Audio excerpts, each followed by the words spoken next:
Et un petit smoothie à la fraise, madame. Un petit smoothie pour la 2. Salut, bienvenue dans mon atelier.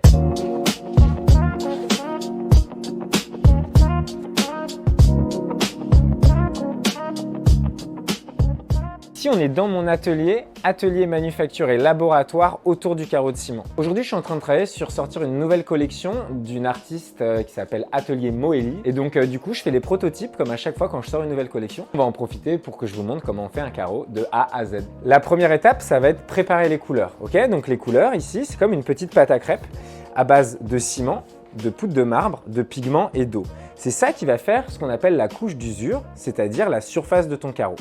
Il y a deux couches dans un carreau de ciment. Il y a le dos du carreau, le mortier, okay, qui est composé de sable, de ciment et d'eau. Et il y a le devant du carreau. Hop, on met en bouteille.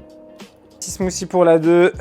La technique du carreau de ciment, elle est relativement récente. Elle a 150, 170 ans. Elle a été inventée pendant la grande période industrielle. C'était pour concurrencer en fait le carrelage, qui est la céramique, qui était donc peinte à la main et cuite et qui coûtait du coup très cher puisque c'était fait par des artisans. L'idée, c'était de se dire, tiens, le carreau de ciment, ça coûte pas cher en matière première et ça coûte pas cher en main d'œuvre parce que ça va pas être fait par des artisans mais par des ouvriers. Aujourd'hui, on n'est plus que 4 personnes en France à savoir faire des carreaux de ciment. Donc on est très peu de fabricants à faire à peine 2 mètres carrés, 1 mètre carré en 2 jours. Ok.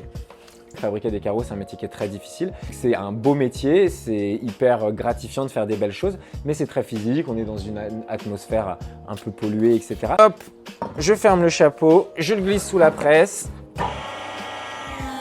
C'est une trentaine de tonnes qui lui sont passées dessus. Bah écoute, il est parfait. On va venir le nettoyer un petit peu. Et là, on a juste un pâté de sable très fragile. On va attendre demain qu'il soit assez dur. Et quand demain il sera assez dur pour être manipulé, je pourrai le tremper dans l'eau pour pas qu'il sèche. L'idée, c'est d'avoir zéro déchet. Avec la pâte colorée, je fabrique des craies géantes que tu vois ici.